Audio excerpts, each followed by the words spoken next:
नमस्कार, बहुत बहुत स्वागत करती हूँ आप सभी का उत्तराखंड अपडेट बुलेटिन में। मैं मुस्कान अबीर और आप देख रहे हैं टीवी 100।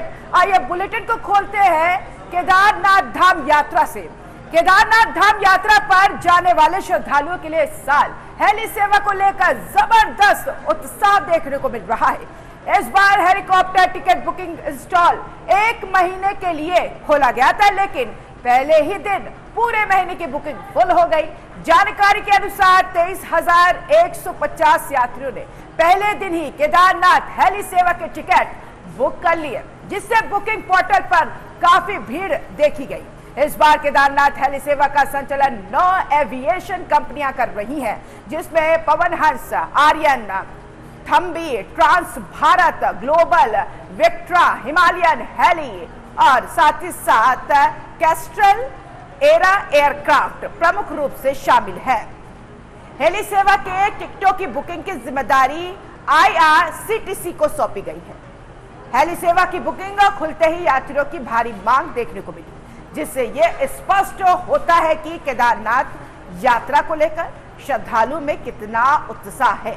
प्रशासन द्वारा यात्रियों से अपील की गई है कि केवल आधिकारिक पोर्टल के माध्यम से ही टिकट बुक करें, दलालों से बचे रहें।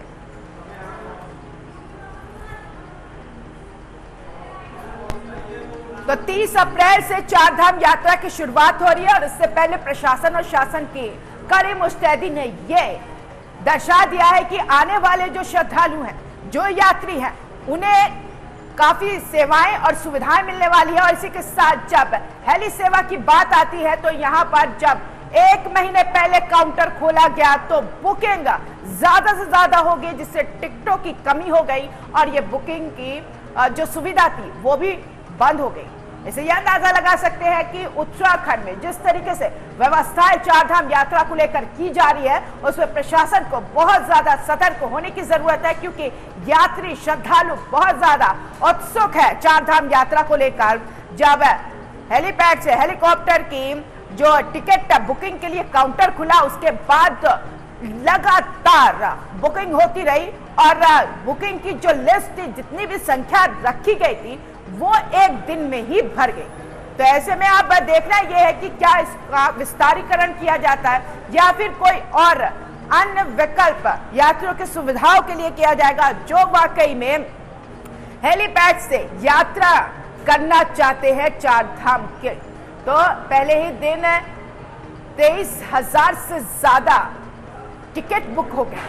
आप अंदाजा लगा सकते हैं इस तरीके की जब बुकिंग है तो आम वाहनों से और किसी और संसाधन से जब यात्री उत्तराखंड पहुंचेंगे तो हालात किस तरीके के होंगे। और ये प्रशासन के लिए एक चिंता का विषय इसलिए भी हो जाता है क्योंकि हाल फिलहाल में कुछ ऐसी स्थिति उत्तराखंड में उत्पन्न हुई है, जैसे हिमस्खलन है, पुल टूटे हैं और चारधाम यात्रा में कोई भी ऐसी बाधाएं ना हो, तो इसको लेकर प्रशासन को मुस्तैदी करते देखा गया। लेकिन चुनौती हो जाती है कि जिस तरीके से इंतजाम किए गए हैं, उस इंतजाम के मुताबिक जो यात्री वहां पर पहुंचेंगे उन्हें असुविधा ना हो। के सहवाल संवाददाता इस खबर पर जानकारी के साथ जुड़ गए। के सहवाल, बड़ी बात है, जब हेलीकॉप्टर की बुकिंग के लिए, टिकट की बुकिंग के लिए काउंटर खुले तो एक ही दिन में फुल हो गई सीटें। जी बिल्कुल, 8 अप्रैल को ये बुकिंग खोली गई थी IRCTC के माध्यम से। जो ऑनलाइन हेली टिकट्स बुक किए जा रहे हैं, 7,650 टिकट बिक्री हुए और उसमें से 23,150 यात्री इन जो टिकट बुक हुए उसके माध्यम से यात्रा करेंगे। तो निश्चित तौर पे एक बड़ी चुनौती है जब हवाई माध्यम से जो पैदल रास्ता है, गौरीकुंड से लेकर केदारनाथ का रास्ता है, वो उस मार्ग पर जो इतने व्यक्ति जो है जो हेली सर्विस का उपयोग कर रहे हैं और हेली सेवाओं का उपयोग कर रहे हैं, तो अंदाजा लगाया जा सकता है कि जो लोग पैदल इस रास्ते जाएंगे, घोड़े, डंडी, कंडी और अन्य साधनों से जाएंगे, उनकी संख्या का अनुमान सहज ही लगाया जा सकता है। तो निश्चित तौर पे पिछले सालों की तरह इस बार भी बड़ी संख्या में तीर्थयात्री उत्तराखंड की ओर रुख करने वाला है। बद्रीनाथ, केदारनाथ, गंगोत्री, यमुनोत्री, इन धामों की ओर रुख करने वाला। और जो सबसे बड़ी चुनौती होगी वो केदारनाथ धाम को लेकर के ही होगी। पिछले अनुभव की अगर बात करें तो कई सारे फ्रॉड केसेस भी देखने को मिले थे। हालांकि प्रशासन की तरफ से, सरकार की तरफ से लगातार ये अपील की जा रही है, जो ऑथराइज्ड वेबसाइट है जो उसकी से जो है जो लोग जो आने वाले तीर्थयात्री वो बुकिंग अपनी हेली टिकट्स बुक करें। पिछले सालों के अनुभव की बात करें तो बहुत सारे लोगों को जो है यहाँ पर आने के बाद पता चला कि जिस साइट से उन्होंने बुक करा था वो फ्रॉड साइट्स हैं और लोगों के कई लाखों लाख रुपए इसके जरिए बर्बाद हुए थे। तो जिस तरह से आज इस बार भी जो महीने भर के लिए साइट खोली गई थी उसमें पहले 5 घंटे में ही सारे टिकट्स जो था निर्धारित किए गए थे वो बुक हो गए। तो इससे ये अंदाजा लगाया जा सकता है कि कितने लोगों में आने की यहाँ उत्सुकता है। दूसरी बड़ी बात ये भी है कि ये भी एक देखने वाली बात होगी कि जो टिकट्स बुक हुए हैं वो ऑथराइज जो वो सही लोगों ने ही बुक किए हैं, क्योंकि पिछले मैं ये जानना चाहूंगी, हालांकि क्या क्या दूसरी बार ये काउंटर खुलेगा, कोई ऐसी सुविधा हो रही है शासन प्रशासन की तरफ से? और फेयर की अगर बात करें तो ऐसे में पर पर्सन फेयर कितना है? देखिए, अगर फेयर की बात करें तो 6060 से लेकर के और 8532 तक का जो है एयर फेयर रखा गया है।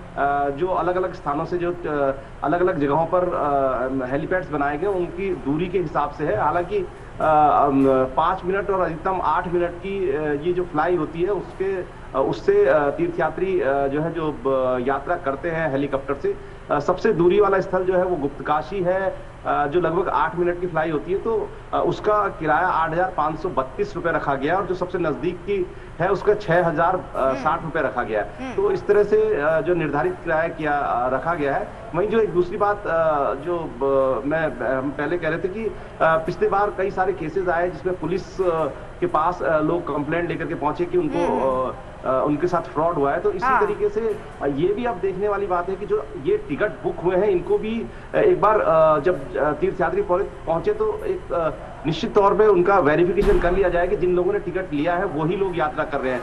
क्योंकि देखा गया है कि पिछली बार कई सारे लोगों ने टिकट खरीदने के बाद ये टिकट बड़े ऊंचे दामों पर ब्लैक भी किए, तो ये भी एक प्रशासन और पुलिस के लिए एक सजग रहने वाली बात होगी। ये तो प्रशासन की जिम्मेदारी है कि ऐसे एजेंसियों पर लगाम लगाए जो अवैध तरीके से टिकट देंगे यात्रियों को। और देखिए, बहुत ज्यादा यहाँ पे जागरूकता की भी जरूरत है। लास्ट टाइम की जब आप बात कर रहे हैं तो अब की बार क्यों नहीं होगा? तो इसके लिए क्या विशेष इंतजाम किया गया है ताकि ठगी का शिकार ना हो?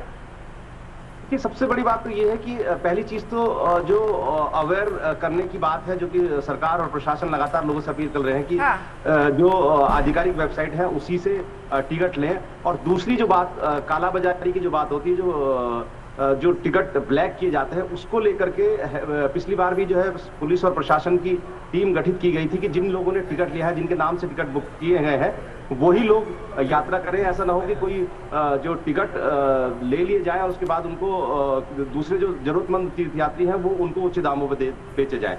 तो ये सब चीजें जो पिछली बार भी पुलिस और प्रशासन की संयुक्त टीम से और पर्यटन विभाग की संयुक्त टीम के द्वारा इस चीज की निगरानी की जा रही थी और इस बार भी इस पर सख्त नजर रखने की जरूरत है। चलिए, कहते हैं ना कि अगर कोई काम हो जाता है और कमियां निकलती है तो उसको दूसरी बार दुरुस्त करने की पूरी कोशिश की जाती है। तो वही काम शासन प्रशासन करते हुए इस बार नजर आएगी। बहुत शुक्रिया के सहवाल, आप जुड़े और तमाम जानकारी साझा किया।